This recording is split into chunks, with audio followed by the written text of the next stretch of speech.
J'ai senti le cuir déchirer ma peau avant même d'entendre le sifflement glacial fendre l'air du salon. La douleur, une explosion blanche et brûlante, a éclaté dans mes côtes, aspirant l'air de mes poumons dans un spasme silencieux. Au-dessus de moi, le visage de mon père était un masque de marbre, et ses mots sont tombés, lourds comme une pierre tombale, je t'ai élevé, Pétadette. De l'autre côté de la pièce, dans l'embrasure de la porte de la cuisine, ma mère a vu. Ses yeux, une fraction de seconde, ont croisé les miens, remplis d'une terreur que je ne comprenais pas, avant qu'elle ne se détourne, reportant son attention sur un torchon imaginaire. À côté d'elle, mon frère, Cédric, souriait en secouant la tête, comme devant un spectacle divertissant. Quelques minutes plus tard, alors que je suffoquais sur le tapis usé, luttant pour chaque bouffée d'air, j'ai su avec une clarté terrifiante que cette nuit n'était pas une fin. C'était le début. Le début de mon long et pénible chemin vers le tribunal, où les photographies que le médecin prendrait allaient immortaliser chaque coup, et où je livrerais, enfin, ma vérité. Avant de vous plonger dans les détails de cette histoire, dans cette spirale de violence familiale et de combat pour ma survie financière et psychologique, j'aimerais prendre un instant pour nous connecter. Dites-moi dans les commentaires depuis quelle ville, quelle région ou quel pays vous m'écoutez en ce moment. Et quelle heure est-il chez vous? Il y a quelque chose de réconfortant à penser que, malgré la solitude de nos épreuves, nous sommes tous reliés par ces récits de vie. Le craquement du cuir a été si soudain, si brutal. La ceinture de mon père, celle qui pendait toujours au porte-manteau de l'entrée comme une menace silencieuse, s'est abattue sur mon flanc avec une force qui m'a projeté sur le côté. Un cri s'est formé dans ma poitrine, une chose sauvage et désespérée, mais il est mort avant de naître, étranglé par le choc, se transformant en un sifflement rauque qui raclait ma gorge comme du papier de verre. La douleur n'était pas nette, c'était une marée de feu, qui irradiait depuis le point d'impact, chaque nerf de mon corps s'éveillant dans une agonie pure. Mes genoux ont cédé. Le sol est monté à ma rencontre, les fibres rêches du vieux tapis s'agrippant à mes paumes alors que je m'effondrais, incapable de résister. Au-dessus de moi se dressait mon père, Alain. À 50 ans, ses mains de mécanicien, calleuses et perpétuellement tachées de cambouis, tenaient la lanière de cuir avec une assurance exercée, presque délibérée. Son visage était impassible, une toile blanche sur laquelle seule la fureur de ses yeux jetait une ombre. Quand sa voix est tombée, elle a frappé avec la même brutalité que la ceinture. « Je t'ai élevé », a-t-il articulé, chaque syllabe ciselée dans la pierre. Maintenant, Pétadette. Cette phrase m'a blessé plus profondément que le cuir. Ce n'était pas une simple demande d'argent. C'était une déclaration de propriété. Une affirmation que tout ce que j'étais, du souffle dans mes poumons à l'argent que je gagnais à la sueur de mon front, lui appartenait. J'ai pressé mes mains contre mes côtes, un geste futile pour contenir la douleur et me maintenir entière, mais l'air refusait d'entrer. Mes poumons se contractaient, prisonniers de ma propre cage thoracique. J'ai entendu ma mère, Brigitte, appeler de la cuisine. Que se passe-t-il là-dedans? Sa voix était faussement désinvolte, comme si elle demandait la météo. Sans même la regarder, Alain a répondu d'une voix plate, « Rien. » Ce mot. Ce « rien » était le pansement qu'il posait sur chaque ecchymose, le couvercle qu'il mettait sur chaque cri, le déni qui maintenait les murs de notre maison debout. Leur silence et leur sourire cruel étaient aussi tranchants que le cuir de sa ceinture. Ma guerre ne faisait que commencer. Pendant des années, j'ai cru que le problème venait de moi, que j'étais intrinsèquement décevante. J'ai grandi à Fougères, dans une imposante maison en pierre qui, de l'extérieur, incarnait la respectabilité provinciale. Les géraniums de ma mère débordaient des jardinières et mon père saluait les voisins d'un signe de tête bourrue mais cordial. Personne n'aurait pu deviner l'atmosphère glaciale qui régnait à l'intérieur, une tension constante orchestrée par mon père et subie en silence par ma mère. Mes souvenirs d'enfance sont une tapisserie tissée de fils d'indifférence et d'injustice. Je me souviens, à 8 ans, avoir passé des semaines à préparer le concours de poésie de l'école. J'avais écrit un poème sur la forêt de Fougères, et quand j'ai gagné le premier prix, un ruban bleu vif, j'ai cru que mon cœur allait exploser de joie. J'ai couru à la maison, le ruban serré dans mon poing, et je l'ai tendu à ma mère. Elle a esquissé un sourire fatigué. « C'est très bien, ma chérie », a-t-elle murmuré, avant que son attention ne soit détournée. « Alain, viens voir. » Cédric a marqué un but décisif à l'entraînement de foot. Mon père est sorti en trombe, a soulevé mon frère de 3 ans mon aîné sur ses épaules, le proclamant champion. Mon ruban a fini sur le buffet de l'entrée, où il a recueilli la poussière pendant une semaine avant de disparaître. Ce n'était pas un incident isolé, c'était la norme. Mes bonnes notes, mes petits succès, tout était accueilli par un hochement de tête distrait. Les exploits de Cédric, en revanche, étaient des événements d'État. Son premier scooter, ses succès auprès des filles, ses notes médiocres excusées par son charisme, tout était prétexte à célébration. Le message, martelé année après année, était d'une clarté brutale. Cédric était un atout, j'étais un coup. Ma mère, Brigitte, était la gardienne de cet équilibre toxique. Je l'ai vue, une seule fois, tenter de s'interposer. J'avais 15 ans et j'étais rentrée avec 10 minutes de retard de la bibliothèque. Mon père a commencé à me hurler dessus, m'accusant de traîner, d'être une fille facile. Ma mère, tremblante, a osé dire « Alain, ce n'est qu'une enfant, elle lisait ». Il s'est tourné vers elle, et le visage de mon père s'est transformé. La colère a laissé place à un mépris glacial. Une femme doit savoir rester à sa place, et une fille doit apprendre l'obéissance. C'est comme ça que mon père m'a élevée, et c'est comme ça que j'élèverai les miens. Est-ce que c'est clair, Brigitte? Ma mère a baissé les yeux, est devenue aussi silencieuse qu'une statue et n'a plus jamais essayé de me défendre.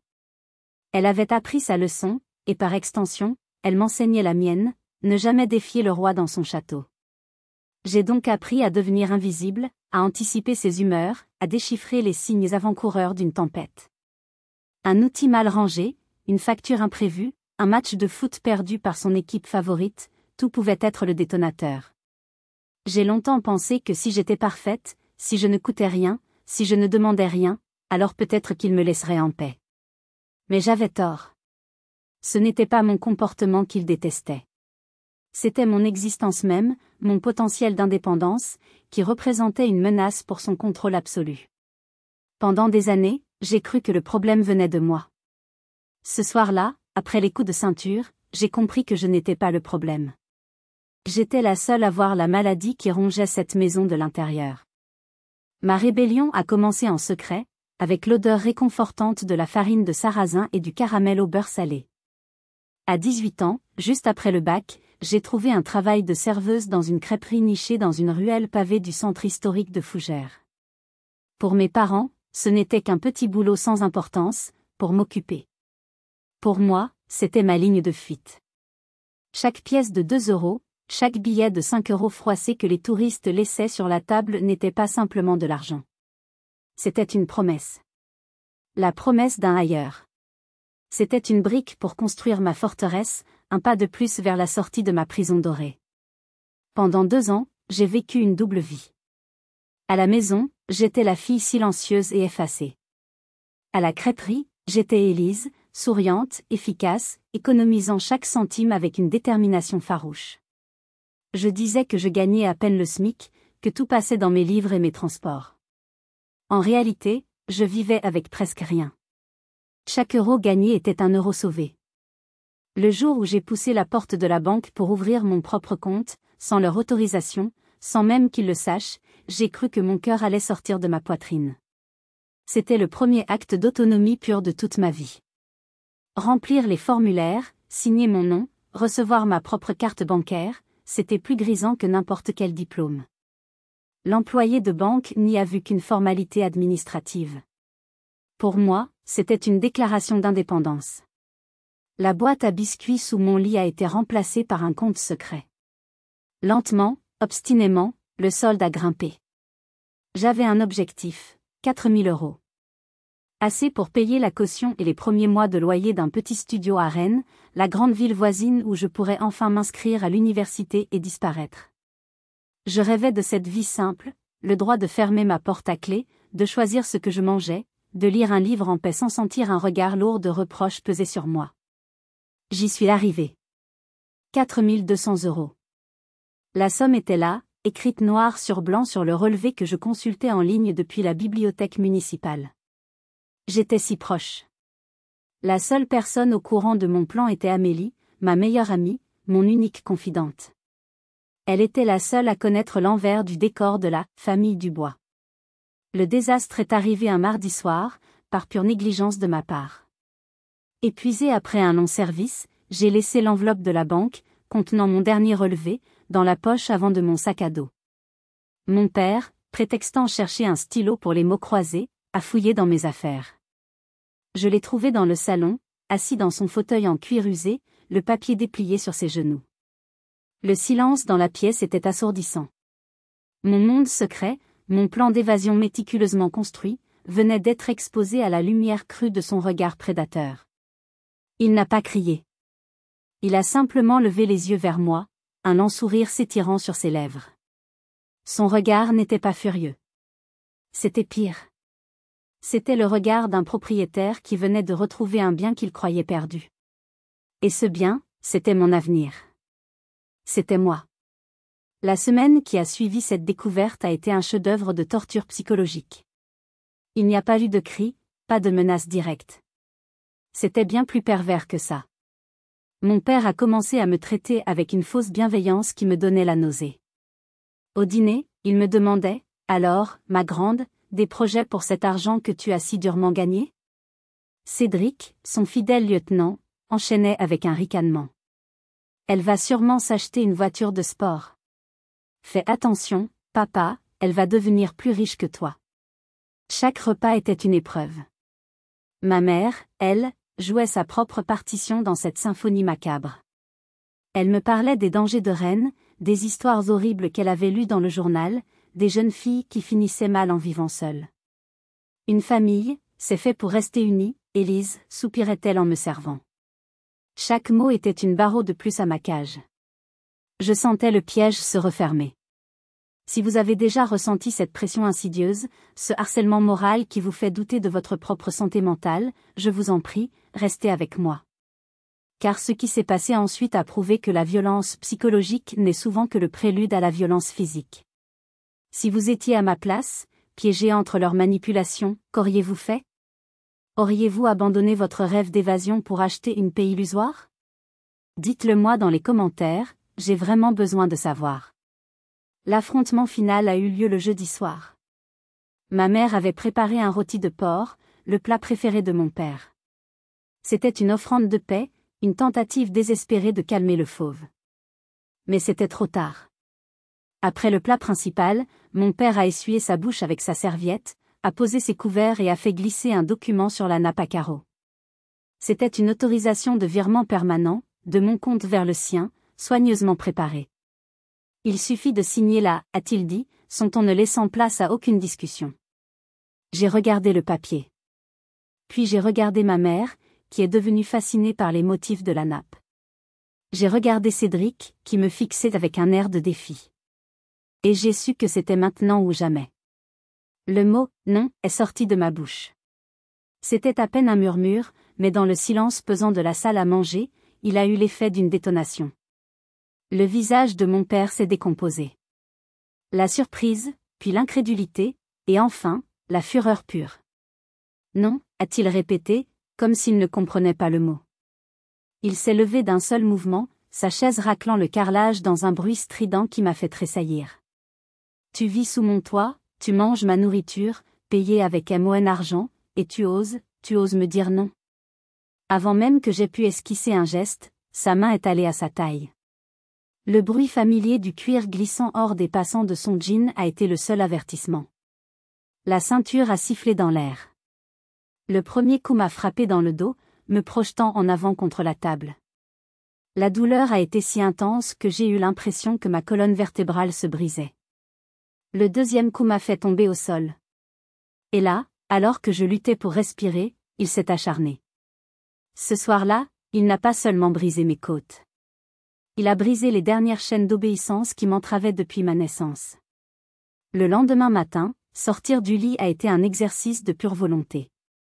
Chaque muscle de mon corps protestait, et une douleur aiguë, comme un poignard, se plantait dans mes côtes à chaque inspiration. Mon reflet dans le miroir était un tableau macabre. Sous mon pyjama, ma peau était une mosaïque de bleu et de rouge violacé.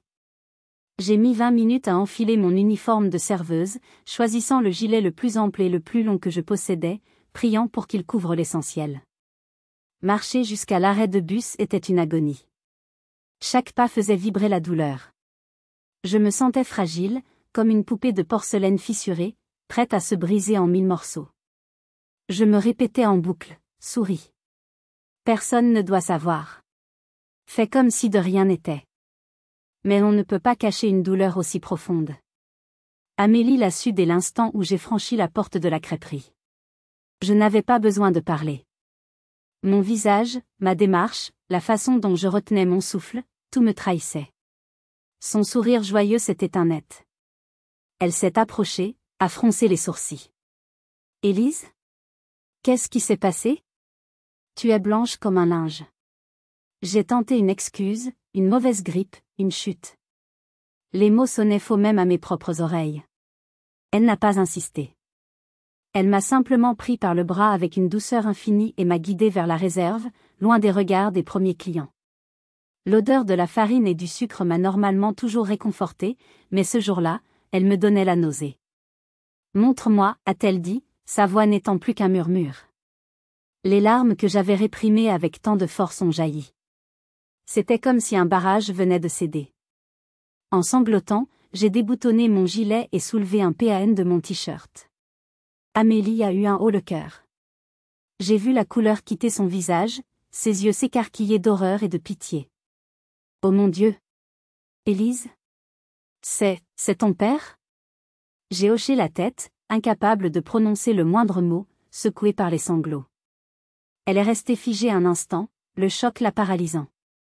J'ai vu le doute traverser son regard, la peur de s'impliquer. Mes parents, ils diraient que ce ne sont pas mes affaires, a-t-elle avoué d'une voix étranglée. J'ai senti mon dernier espoir s'effondrer. Mais ensuite, quelque chose a changé dans ses yeux. La peur a été balayée par une vague de colère protectrice. Mais au diable ce qu'ils pensent. Ce ne sont pas des affaires de famille, ça. C'est une monstruosité. Viens, on s'en va. Je t'emmène chez le médecin. Elle n'a pas attendu ma réponse. Elle a attrapé son sac, a lancé à notre patronne stupéfaite urgence médicale, et m'a pratiquement porté jusqu'à sa vieille Twingo. Chez le médecin généraliste, l'attente a été un supplice. Chaque toux d'un autre patient me faisait tressaillir. Le médecin, un homme d'une 50aine d'années, a écouté mon récit bredouillé, puis m'a examiné. Son expression est passée de la compassion professionnelle à une colère froide. C'est inacceptable, a-t-il dit en palpant mes côtes. Il faut faire une radio à l'hôpital, tout de suite. Il faut s'assurer que rien n'est cassé. Alors que je me rhabillais, tremblante, il a regardé Amélie, puis moi. Ce que je vais vous dire est important. Écoutez-moi bien.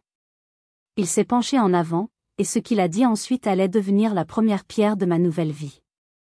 Vous avez de multiples contusions sévères, d'après la palpation, une côte probablement fêlée, a annoncé le médecin, sa voix grave ne laissant place à aucune ambiguïté. Ces blessures, mademoiselle, sont caractéristiques de coups portés avec un objet contondant et flexible. Ce n'est en aucun cas le résultat d'une chute. Il a marqué une pause, me regardant droit dans les yeux.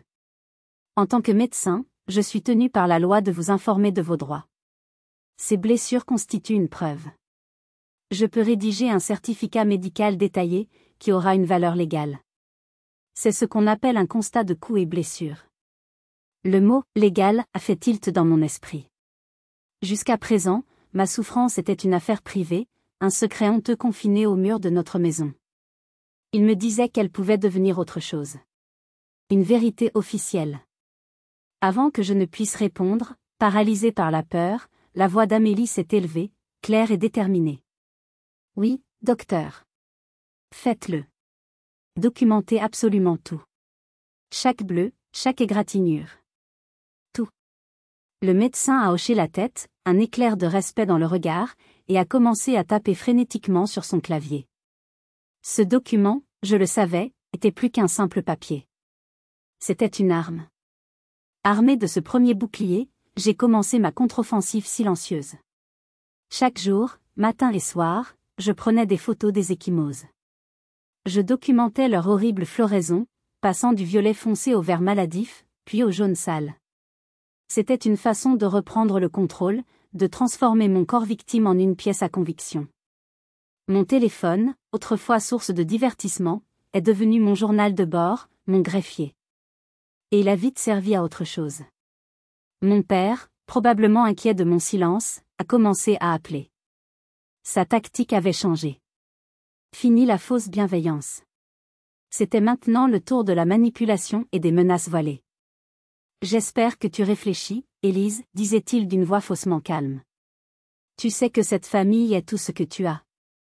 Tu ne voudrais pas tout gâcher pour une histoire d'argent, n'est-ce pas? Ça pourrait avoir des conséquences fâcheuses. Chaque appel était un nouveau clou planté dans son propre cercueil juridique. J'enregistrais tout. Mais la trahison la plus cruelle est venue de là où je ne l'attendais pas. Cédric, voyant que les menaces de mon père ne fonctionnaient pas, a décidé de m'attaquer par derrière.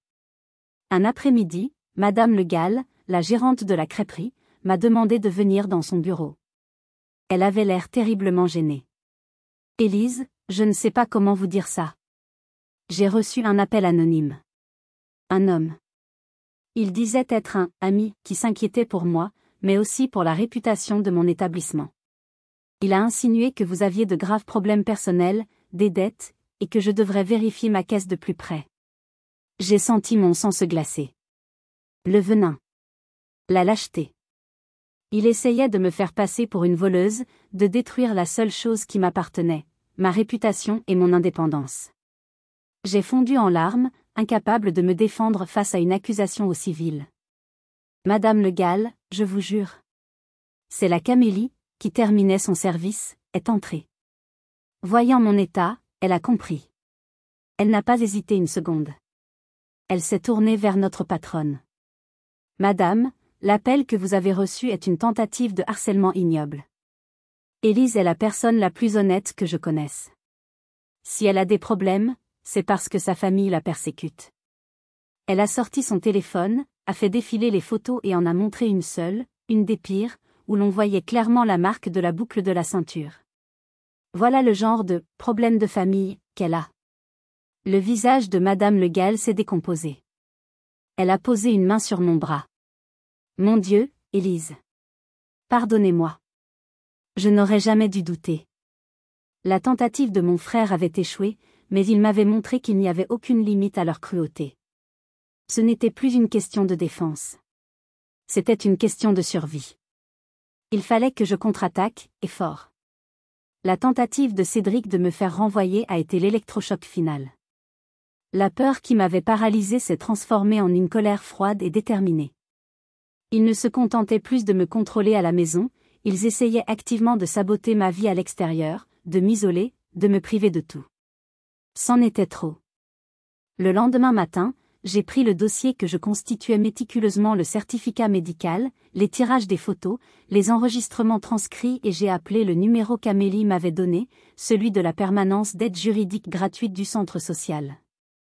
Obtenir un rendez-vous avec un avocat, Maître Perrin, a été étonnamment rapide. En m'asseyant dans son petit bureau qui sentait le papier et le café froid, je tremblais de tous mes membres. Raconter son histoire à un ami est une chose. L'exposer à un étranger, un homme de loi, en est une autre. C'est la rendre réelle, irrévocable.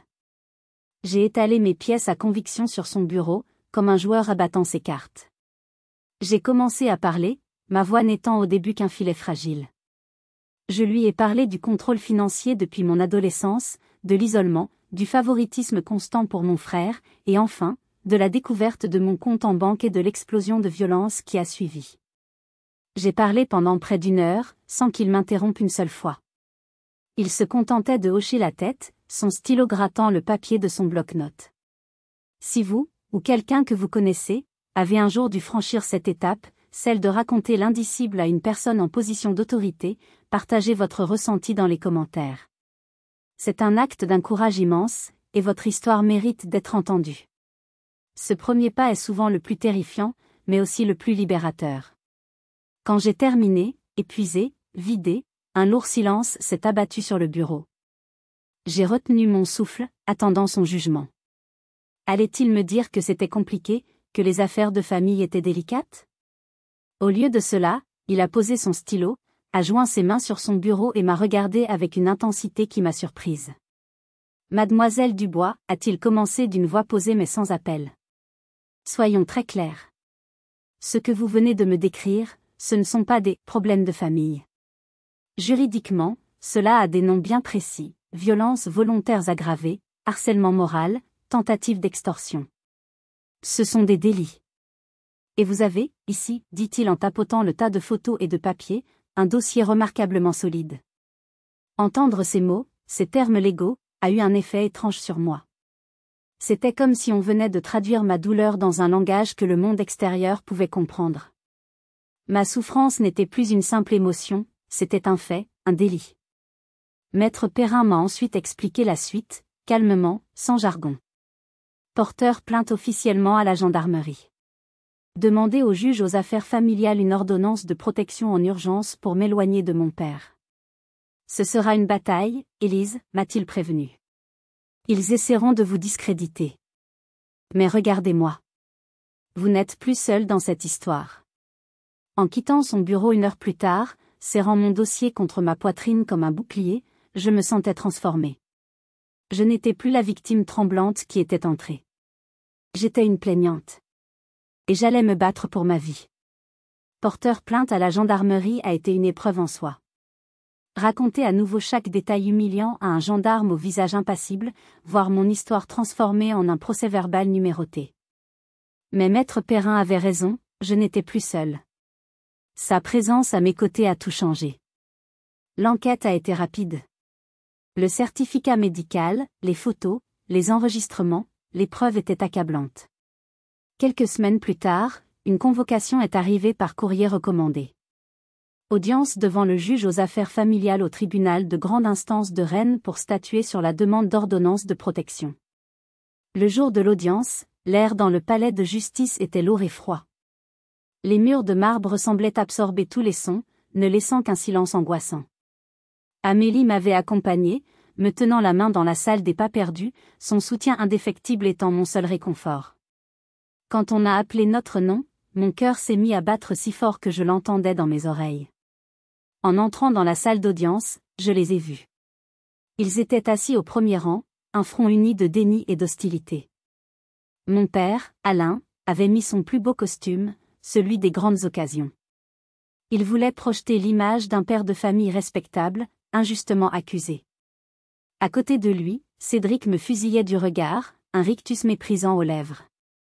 Et entre eux, ma mère, Brigitte, une petite silhouette recroquevillée, le visage caché par ses cheveux, fixant un point invisible sur le sol. Elle était le symbole vivant de la lâcheté.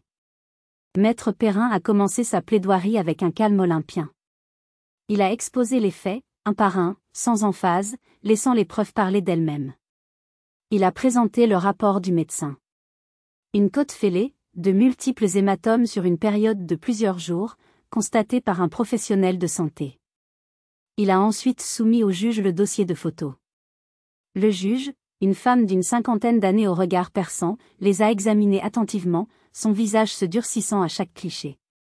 J'ai vu mon père se crisper, son avocat lui chuchoter à l'oreille. L'avocat de mon père a pris la parole, parlant d'une jeune fille difficile, d'une crise d'adolescence tardive, d'une dispute qui a mal tourné. Il a essayé de peindre le portrait d'un père aimant mais dépassé. Mais la pièce à conviction la plus dévastatrice n'était pas encore arrivée. Madame la juge, a repris Maître Perrin, ma cliente a également enregistré plusieurs conversations téléphoniques avec son père suite à l'agression. Avec votre permission. Il a posé mon téléphone sur le pupitre et a appuyé sur « Play ». La voix de mon père, cette voix que je connaissais si bien, a empli la salle d'audience, basse, menaçante. « Tu ferais mieux de me donner cet argent. Tu vas le regretter, Élise. Je t'ai faite, je peux te défaire. » Un murmure a parcouru l'assistance. Mon père a bondi de sa chaise, le visage rouge de fureur. « C'est un montage. Elle ment. Cette petite peste menteuse, a-t-il hurlé, perdant tout contrôle. Le marteau du juge s'est abattu avec un bruit sec et violent. Monsieur Dubois. Un mot de plus et je vous fais expulser pour outrage à la cour. Asseyez-vous. Il s'est rassis, tremblant de rage, mais vaincu. Il venait, par sa propre explosion de colère, de prouver au tribunal entier qu'il était exactement l'homme violent que je décrivais. Le procès venait de basculer de manière irrévocable. La juge a mis l'affaire en délibéré, annonçant sa décision pour la semaine suivante. Cette attente a été une forme de torture pure. 7 jours passés à ressasser chaque mot, chaque regard, chaque silence de l'audience. Le doute, ce vieil ennemi, revenait me ronger. Et si son explosion de colère était vue comme la réaction d'un père à bout, et non comme la confirmation de sa violence? Et si l'avocat de mon père avait réussi à semer une graine de méfiance dans l'esprit de la juge? Je passais mes nuits à fixer le plafond, imaginant les 2 scénarios possibles, la validation ou l'humiliation. La liberté ou le retour à la case départ, mais en pire. Amélie a été mon roc durant cette semaine infernale. Elle a pris quelques jours de congé pour rester avec moi, me forçant à manger, me traînant dehors pour marcher au bord de la Vilaine, me parlant de tout et de rien pour m'empêcher de sombrer dans mes angoisses. Quoi qu'il arrive, Élise, me répétait-elle, tu as dit la vérité. Tu t'es battue. C'est ça qui compte. Le jour du verdict, le chemin vers le tribunal m'a semblé irréel. La salle d'audience était chargée de la même tension que la semaine précédente, mais cette fois, c'était la tension de la fin. Ma famille était là, déjà assise. L'arrogance de mon père avait laissé place à une anxiété mal dissimulée. Cédric ne souriait plus, il avait l'air nerveux. Ma mère semblait avoir vieilli de 10 ans en 7 jours. Leur visage était le reflet de leur peur, non pas la peur d'avoir mal agi, mais la peur des conséquences. Quand la juge est entrée, un silence de cathédrale s'est installé. Elle s'est assise, a relu ses notes une dernière fois, puis a levé les yeux. Elle a commencé par un résumé des faits, rappelant les preuves matérielles, le certificat médical, les photos, les enregistrements qu'elle a qualifiés de « cohérentes et accablantes ». Puis, elle s'est tournée vers mon père. Son regard était d'acier. « Monsieur Alain Dubois, après examen des pièces du dossier et au vu des témoignages, le tribunal vous reconnaît coupable des faits de violence volontaire ayant entraîné une incapacité de travail inférieure à 8 jours, commise par un ascendant sur sa descendante. » Chaque mot était prononcé lentement, distinctement. J'ai senti une vague de soulagement si intense que mes jambes se sont mises à trembler. C'était vrai. C'était reconnu. Je n'étais pas folle. Mon père est resté bouche bée, son visage se vidant de toute couleur. Cédric a baissé la tête, fixant ses chaussures. Et ma mère, pour la première fois, a sangloté ouvertement, des sanglots silencieux qui secouaient ses frêles épaules. La juge a poursuivi avec la sentence. En conséquence, le tribunal vous condamne à une peine de 6 mois d'emprisonnement avec sursis, une mise à l'épreuve de 2 ans comprenant une obligation de soins psychologiques pour la gestion de la violence, et 140 heures de travaux d'intérêt général. Elle a marqué une pause, et a prononcé les mots que j'attendais comme une délivrance. Le tribunal prononce également à votre encontre une ordonnance de protection vous interdisant formellement d'entrer en contact avec votre fille, mademoiselle Élise Dubois, par quelque moyen que ce soit, et de vous approcher à moins de 200 mètres de son domicile, de son lieu de travail et de son lieu d'études, pour une durée de 2 ans. C'était fini. Le marteau est tombé. J'avais gagné. Mais en regardant les visages défaits de ma famille, je savais que la chute ne faisait que commencer. Dans une ville de la taille de Fougères, un secret de famille exposé au grand jour au tribunal devient rapidement le sujet de conversation numéro 1. Le verdict n'était pas seulement une décision de justice, c'était une étiquette, une marque au fer rouge sur la réputation de la famille Dubois. Et les conséquences sociales, bien plus rapides et impitoyables que la justice, n'ont pas tardé à se manifester. Pour mon père, l'onde de choc a été immédiate et dévastatrice.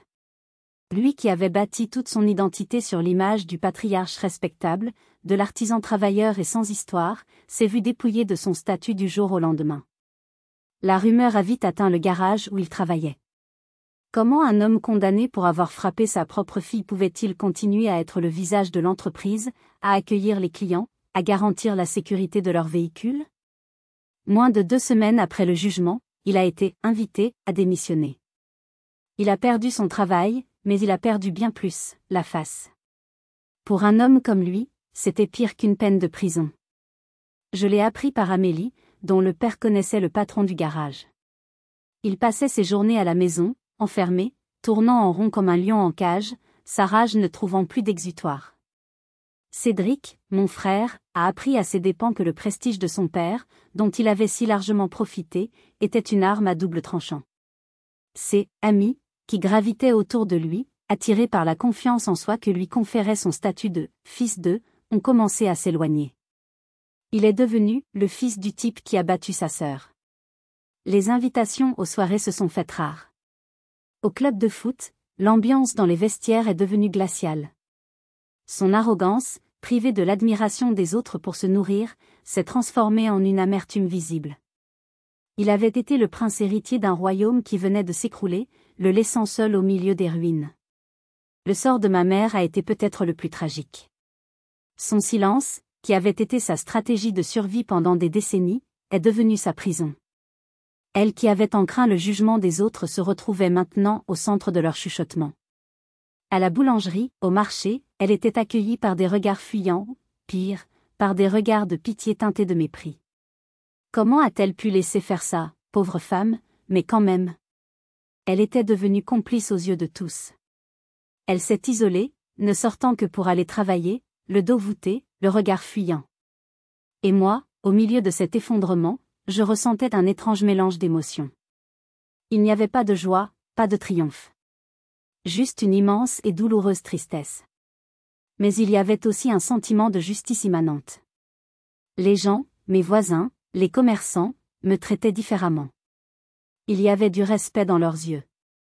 Un jour, la vieille Madame Martin, ma voisine, m'a arrêtée dans la rue.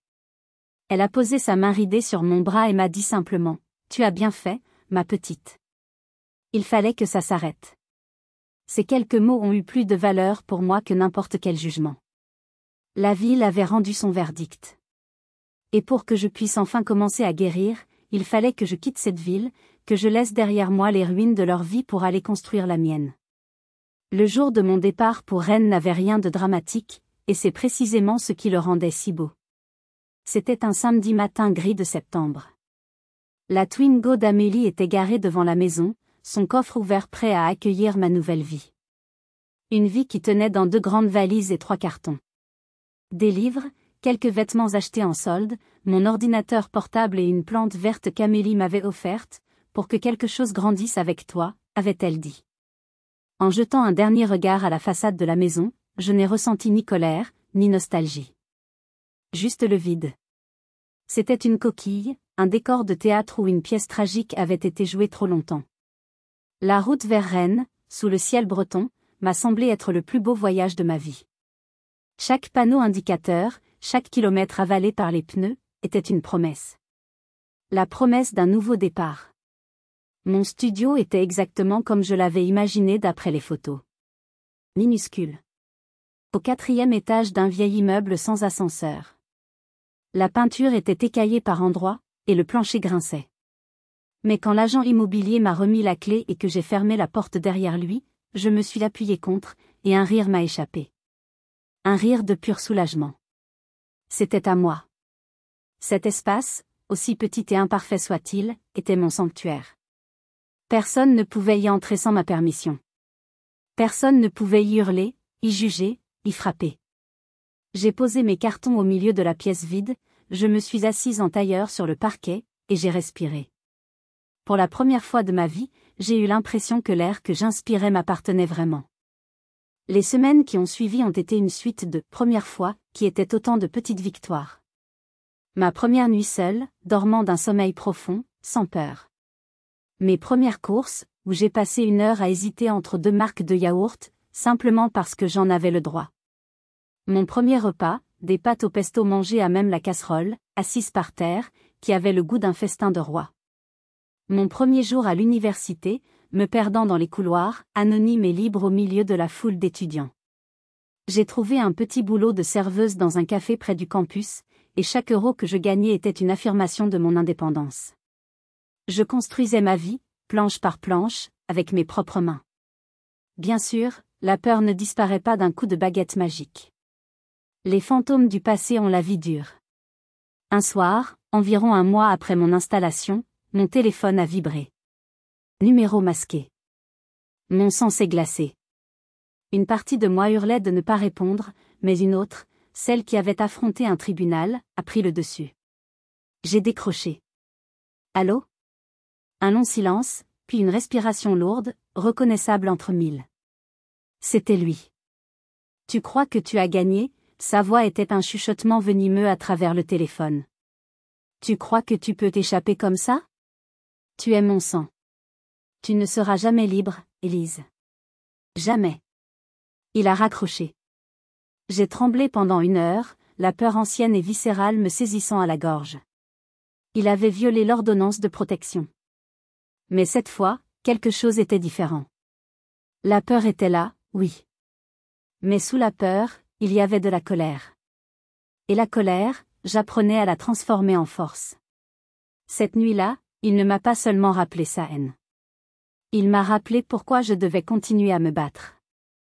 L'appel de mon père a été un rappel brutal que les batailles légales peuvent être gagnées, mais que la guerre pour la paix intérieure est bien plus longue. Le lendemain matin, après une nuit passée à sursauter au moindre bruit, j'ai agi. Plus de peur, plus d'hésitation. J'ai d'abord appelé Maître Perrin. Calmement, je lui ai relaté l'appel, l'heure, la teneur des propos. Il a immédiatement fait un signalement à la gendarmerie pour violation de l'ordonnance de protection. Mon père a été convoqué, a nié, mais il a reçu un avertissement sévère.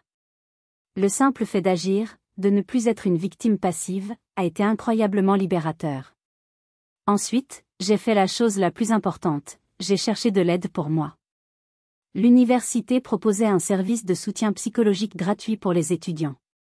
J'ai pris rendez-vous. Parler à une psychologue, une femme douce et intelligente, a ouvert des vannes que je ne soupçonnais même pas. J'ai compris que les blessures les plus profondes n'étaient pas celles laissées par la ceinture, mais celles gravées dans mon esprit, le manque d'estime de soi, le sentiment de culpabilité, la difficulté à faire confiance. Sur ces conseils, j'ai rejoint un groupe de parole pour les jeunes femmes victimes de violences intrafamiliales. La première séance a été une révélation. En écoutant les histoires des autres, si différentes et pourtant si semblables à la mienne, j'ai compris que je n'étais pas seule. J'ai compris que ma honte n'avait pas lieu d'être. La honte appartenait à l'agresseur, jamais à la victime. Semaine après semaine, dans ce cercle de sororité bienveillante, j'ai commencé à déconstruire les mensonges que ma famille avait bâtis autour de moi. Inspirée par ces femmes, j'ai commencé à écrire. Pas un journal intime, mais un blog anonyme. Je l'ai appelé « Les mots pour le dire ». J'y parlais de la manipulation psychologique, du contrôle financier, de l'isolement, de la lente reconstruction. Je ne m'attendais à rien. Mais les commentaires ont commencé à affluer. Des centaines de messages. Merci, je vis la même chose, je me sens moins seule. Grâce à vous, j'ai trouvé le courage de demander de l'aide. Votre histoire m'a sauvé la vie. Ma douleur, transformée en mots, devenait une bouée de sauvetage pour d'autres. C'était le plus puissant des remèdes. Aujourd'hui, plusieurs années ont passé. J'ai terminé mes études et je suis devenue assistante sociale. Mon travail consiste à aider les enfants et les familles en difficulté, à être pour eux la personne que j'aurais tant aimé avoir à mes côtés. J'ai un appartement lumineux, rempli de plantes et de livres. Amélie est toujours ma meilleure amie. J'ai appris à aimer et à être aimée, dans une relation basée sur le respect et la tendresse. Je n'ai plus aucun contact avec ma famille. Parfois, je pense à eux. Je pense à mon père, consumé par sa propre amertume. À mon frère, qui n'a jamais réussi à devenir l'homme qu'il pensait être. Et à ma mère, prisonnière à vie de son silence. Je ne ressens plus de haine. Juste une profonde et infinie pitié. Les cicatrices sur mes côtes se sont presque effacées. Mais les autres, celles de l'âme, resteront toujours. Elles ne sont plus des blessures. Elles sont la carte de mon voyage. Elles me rappellent d'où je viens, et la force que j'ai trouvée pour devenir qui je suis. Ma voix, qu'ils ont si désespérément essayé d'étouffer, est devenue ma raison de vivre. Si mon histoire a trouvé un écho en vous, si elle vous a touché ou vous a rappelé une situation que vous connaissez, je vous en prie, partagez-la. Ne laissez jamais, jamais le silence gagner. C'est la plus grande victoire des bourreaux. Si vous croyez qu'un nouveau départ est toujours possible, qu'il y a de la lumière même dans les ténèbres les plus profondes, tapez « espoir » dans les commentaires. Votre simple mot peut être l'étincelle dont quelqu'un, quelque part, a désespérément besoin ce soir. Merci de m'avoir écouté.